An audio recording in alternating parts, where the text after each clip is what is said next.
Dans cet environnement où les muscles semblent déterminer la valeur d'un homme, où chaque regard jauge, compare et classe, et où l'apparence devient le critère silencieux qui décide qui mérite le respect et qui doit être ignoré, il entre sans faire le moindre bruit, comme quelqu'un qui n'a aucune intention de prendre de la place, encore moins d'attirer l'attention. Il n'y a pas d'annonce, pas d'impact visuel, rien qui vienne perturber le rythme vaniteux de la salle. Il franchit simplement la porte. Il porte un uniforme simple, terne, usé par le temps et la répétition du travail, un type de vêtement qui n'éveille ni curiosité ni admiration. À ses pieds, la démarche tranquille de quelqu'un qui connaît ce sol mieux que quiconque. Dans ses mains, une vieille serpillière, marquée par l'usage, qui raconte des histoires de nuits silencieuses, d'efforts constants et de tâches invisibles, un objet qui, pour beaucoup ici, symbolise exactement la place où ils estiment qu'il appartient. Autour de lui, des corps sculptés se déplacent devant les miroirs, les égos gonflent chaque répétition, et des sourires de supériorité apparaissent sans que personne n'ait besoin de dire quoi que ce soit. Il suffit de quelques secondes pour que les jugements se forment. Quelques regards rapides suffisent pour que tous, sans exception, pensent avoir déjà tout compris à son sujet, qui il est, ce qu'il fait, ce qu'il vaut. À leurs yeux, cet homme ne cache aucun mystère, n'inspire aucun défi et ne représente aucune menace. Ce que personne ne perçoit, ou préfère ignorer, c'est que derrière cette posture calme et ce travail modeste se cache quelque chose qui ne se révèle pas par l'apparence, quelque chose construit loin des miroirs, à distance des caméras, invisible pour ceux qui ne reconnaissent la force que lorsqu'elle s'accompagne de bruit. À cet instant précis, la salle croit avoir affaire à quelqu'un de banal, de prévisible, facilement étiquetable. Et c'est précisément à ce moment-là, lorsque tous pensent déjà tout savoir, que l'histoire commence à se dessiner, silencieuse, patiente, prête à démonter chacune des certitudes nées de ce premier regard. Lorsqu'il s'approche des poids, se déplaçant avec naturel et sans aucune préoccupation de paraître technique, ajustant les disques d'une manière qui échappe au code de ceux qui vivent pour impressionner, quelque chose change dans l'air. Ces gestes ne suivent aucun rituel élaboré, ne montrent ni prudence excessive, ni cette assurance théâtrale si courante dans ce milieu. Pour un observateur extérieur, cela ressemble simplement à une erreur sur le point de se produire. C'est alors qu'apparaît sur les visages alentours ce sourire discret et silencieux de supériorité anticipée, ce genre d'expression qui n'a pas besoin de mots pour humilier. Un mélange d'ironie, d'attente et de jugement hâtif, comme si tous s'apprêtaient à confirmer une vieille croyance. La vraie force doit s'annoncer, s'afficher par une posture imposante, une technique visible et une assurance gravée dans le regard.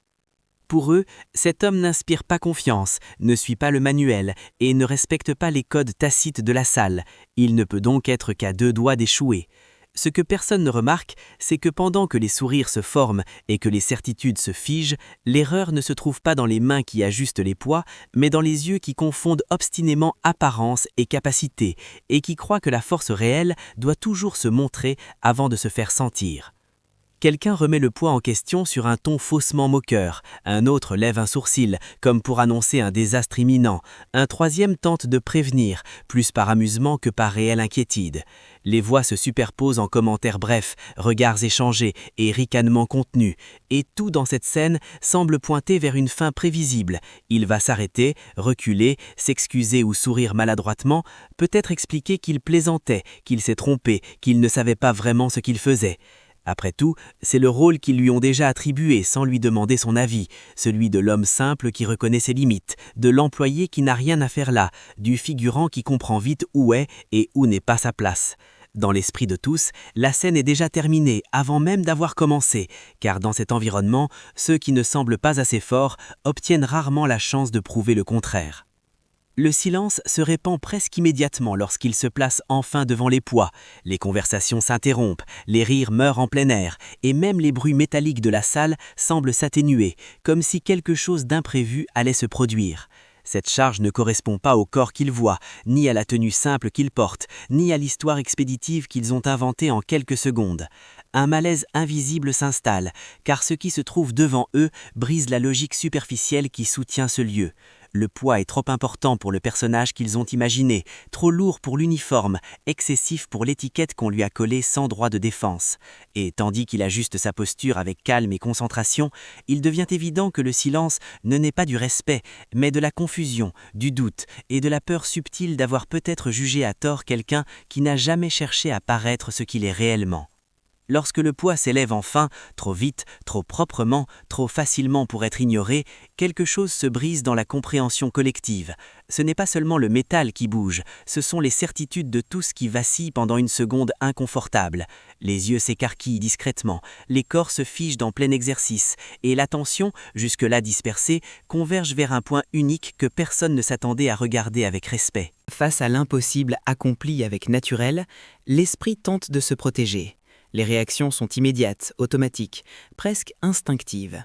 Des excuses silencieuses naissent à la hâte pour préserver l'ego. C'était de la chance, un élan momentané, l'adrénaline du premier mouvement. Certains se convainquent qu'il ne s'agit que d'une répétition isolée, d'un hasard statistique qui ne se reproduira pas. Ces explications ne sont jamais prononcées à voix haute, mais elles résonnent puissamment en chacun.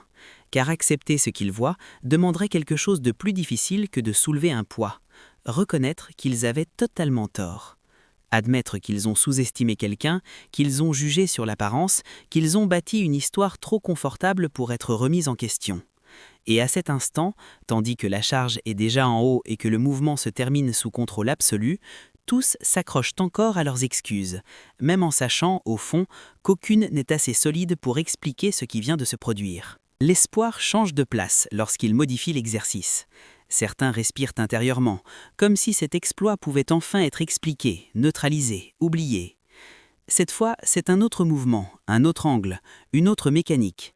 Maintenant, le corps devrait révéler ses limites. Maintenant, l'erreur devrait apparaître. Maintenant, le poids devrait gagner. Et c'est précisément là que beaucoup pensent obtenir la confirmation qu'ils attendent. Personne ne maintient cela sur des variations différentes. Personne ne conserve le contrôle quand la mécanique change. Personne ne défie la logique 2 fois de suite sans en payer le prix. Le récit mental se réorganise. C'était juste ce mouvement-là, la position l'a aidé. Maintenant, c'est impossible. Mais ce qui se produit est exactement l'inverse. Il se replace avec la même tranquillité, repositionne ses mains sans hâte, respire profondément sans anxiété et exécute le nouveau mouvement avec la même aisance déstabilisante. Le poids s'élève à nouveau, ferme, stable, docile. Aucun à-coup, aucune lutte visible, juste du contrôle, juste de la force, juste de la constance. À cet instant, le dernier espoir silencieux commence à s'effondrer, car il ne s'agit plus d'un hasard, ni d'un angle favorable, ni d'un coup de chance. Le corps ne révèle aucune faiblesse, il révèle une préparation, une répétition, un type de force qui ne naît pas du spectacle, mais de l'habitude. Et tandis que le mouvement se termine comme s'il était ordinaire, tous comprennent, trop tard, qu'ils n'assistent pas à une erreur imminente, mais à une vérité qui détruit tout ce qu'ils pensaient savoir. Lorsqu'il saisit la serpillière, l'objet le plus banal, le plus invisible et le moins respecté de tout l'espace, quelques rires échappent presque malgré eux. Pas d'éclats francs, mais des rires courts, nerveux, réflexes conditionnés face à quelque chose jugé trop ridicule pour être pris au sérieux. Après tout, rien ne semble plus absurde que d'associer un outil de nettoyage usé à la moindre idée de force réelle. Dans l'esprit des observateurs, la serpillière incarne l'opposé du pouvoir, symbole de service, d'anonymat, de ceux qu'on ne remarque pas. Elle n'a ni statut, ni ego, ni prestige. Et c'est précisément pour cela que la voir entre ses mains provoque un choc silencieux, car tout dans cet objet contredit l'univers de barres chromées, d'haltères lourds et de corps façonnés pour être admirés. Les rires naissent de cette dissonance, de la tentative de soulager l'inconfort par l'ironie, de transformer en plaisanterie ce qui ne rentre pas dans la logique superficielle du lieu. Pour eux, la force doit avoir l'air de la force, une forme reconnaissable, enveloppée d'équipements coûteux et de mouvements consacrés. Une serpillière n'a rien à faire dans ce monde, du moins dans l'histoire qu'ils se racontaient. Ce que personne ne comprend alors, c'est que l'objet n'a aucune importance, que la banalité de la serpillière ne diminue rien en ce qui va suivre, elle rend seulement la scène encore plus dérangeante. Car lorsque la force est réelle, elle n'a besoin ni de symbole, ni de scène, ni d'approbation. Et ces rires surgis presque par réflexe ne sont que le dernier refuge de ceux qui s'accrochent encore à l'idée que pouvoir et apparence vont toujours de pair. Un à un, les corps imposants s'approchent, poussés davantage par l'orgueil blessé que par la curiosité. Ils ajustent la prise avec un soin excessif, replacent leurs pieds, inspirent profondément comme s'ils convoquaient toutes leurs ressources et échouent pourtant. L'objet bouge à peine, l'effort se transforme en tension visible, les muscles saillissent, les visages se crispent et la tentative s'achève dans une frustration muette. Chaque échec pèse plus lourd que le précédent, car il n'y a désormais plus de place pour la plaisanterie. L'atmosphère auparavant chargée d'ironie devient dense, presque gênante. Le contraste est impossible à ignorer. Ce qui semblait trop simple pour être pris au sérieux se révèle implacable entre les mains de ceux qui se croyaient maîtres de la force. Finalement, le plus subtil entre ces athlètes imposants s'avance. L'apparence de celui qui l'interrompt à tous les coups n'est pas celle d'un colosse, mais celle d'un être entraîné. Son corps lui permet de soulever des poids impressionnants. Dès qu'il se souvient que l'athlète danse aussi bien qu'il soulève de la fonte, Pabs se dit que cet athlète entre totalement dans les critères pour comprendre les mécanismes du sport. Plus il agile et plus fort, moins il reçoit de côté de mercenaires. Excellent athlète a quelque chose d'engageant et le fait d'être actif joue pour sa part. Il ne se tidrit pas ici, il observe les autres et attend son tour. Il se promène dans le groupe en observant, mais il ne semble pas parler. Il est musclé sans le montrer. Les autres saillissent dans tous les sens et le plus proche lui semble effectivement esseulé. Il est tout à fait différent de ses commadaires. Peu à peu, la réalité s'impose, lentement, inconfortablement, presque douloureusement. Le problème n'a jamais été l'objet, ni le mouvement, ni une explication commode pour sauver l'ego. Le problème résidait dans l'idée fausse née dès le premier regard, dans la certitude hâtive que l'apparence définit la capacité, que la taille garantit la puissance et que la force doit forcément ressembler à de la force. Face à cette série d'échecs, il devient impossible d'échapper à la vérité. Tous se sont trompés en jugeant, en riant, en sous-estimant. Et tandis que le silence s'installe de nouveau, lourd de compréhension, il devient évident que le poids le plus lourd soulevé ce jour-là n'était pas fait de fer, mais de préjugés démantelés un à un. Avec tous les regards désormais braqués sur lui, on s'attendrait naturellement à un signe de triomphe, un sourire victorieux, un geste de supériorité, peut-être même cette pose calculée de celui qui sait qu'il a gagné. Mais rien de tout cela n'arrive. Au contraire, il reste calme, presque indifférent à l'attention soudaine, comme quelqu'un qui n'a rien à prouver. Pas de célébration, pas de provocation, aucune tentative de transformer l'instant en spectacle. Ses gestes restent simples, fonctionnels, dénués de vanité, comme si tout cela n'était qu'une tâche ordinaire de plus. Cette attitude déconcerte encore davantage que la force elle-même, car lorsqu'une personne agit comme si rien d'exceptionnel ne se produisait, il devient évident que ce n'est pas une exception, c'est une habitude, pas un exploit rare, une conséquence. Et tandis que beaucoup tentent encore de réorganiser leur certitude, ils continuent simplement, en silence, révélant sans un mot que la force la plus difficile à accepter n'est pas celle qui impressionne, mais celle qui n'a pas besoin d'être annoncée. L'incrédulité se transforme peu à peu en enquête. Regarder ne suffit plus, il faut vérifier. Certains s'approchent de l'équipement, examinent le métal froid comme s'ils espéraient y trouver une explication cachée. D'autres se joignent à eux, recomptent mentalement, vérifient les disques un par un dans une tentative désespérée de restaurer une logique familière. Les mains glissent sur le poids avec prudence, presque avec méfiance, comme si le fer pouvait révéler un secret, une faille invisible. Les regards se croisent en silence, tous porteurs de la même question muette. Est-ce vraiment correct ? Car accepter la vérité exige quelque chose que beaucoup ne sont pas prêts à offrir. Il est plus facile d'imaginer un truc, une erreur, un montage improvisé, que d'admettre que tout s'est produit sous leurs yeux sans artifice. Plus facile de douter de l'objet que de remettre en cause ses propres certitudes. Et tandis que les calculs sont refaits, les poids confirmés et les hypothèses épuisées, la réalité s'impose avec une charge encore plus lourde, celle de reconnaître qu'ils ont été trompés non par une illusion, mais par leur propre arrogance. Tous attendent un discours, une explication détaillée, peut-être même une leçon verbale pour organiser le chaos mental qui s'est formé.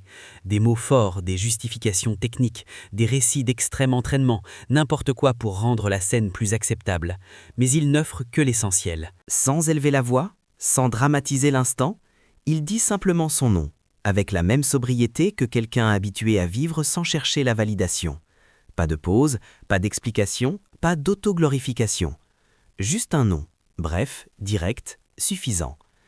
Et ce détail pèse plus lourd que n'importe quel discours, car il devient clair qu'il n'était jamais là pour enseigner, impressionner ou corriger qui que ce soit. La force qu'il a montrée ne demande ni reconnaissance ni applaudissement. En prononçant son nom de cette façon, il montre, sans le dire, que ceux qui ont besoin de s'expliquer sont souvent encore en train de prouver quelque chose, et pas lui.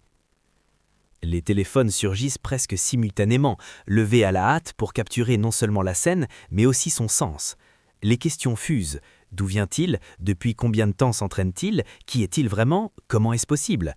Le ton change, le regard change. Le respect, autrefois fondé sur l'apparence, change silencieusement de camp. Certains s'approchent avec prudence, d'autres avec admiration, d'autres encore tentent de réparer l'image qu'ils s'étaient forgée quelques minutes plus tôt. L'espace se réorganise autour de lui. Maintenant, ils veulent son attention. Et c'est alors qu'il accomplit le geste le plus inattendu de tous. Sans répondre, sans poser pour les caméras, sans nourrir l'instant, il s'éloigne simplement. Il reprend la serpillière, retourne à l'endroit d'où il venait et recommence à nettoyer le sol avec la même tranquillité qu'au début.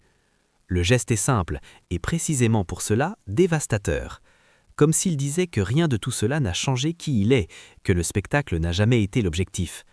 Alors que le chiffon glisse sur le sol et que le bruit feutré du nettoyage reprend sa place, tous comprennent trop tard, l'impact réel ne réside pas dans ce qu'il a soulevé, mais dans ce qu'il a ignoré, l'ego, la validation, l'applaudissement. Et c'est seulement alors que le message se complète, non proclamé, non écrit, mais impossible à ignorer. Le plus grand tort n'a pas été de rire ou de douter. Le véritable tort a été de croire que la force doit s'annoncer, faire du bruit et réclamer de l'attention. Car il existe une force qui ne s'exhibe pas, ne s'explique pas et ne se promeut pas. Elle existe simplement. Construite loin des projecteurs, nourrie par la constance, protégée par l'anonymat. Et c'est précisément dans ce silence, ignoré par tant de gens, que réside la véritable puissance.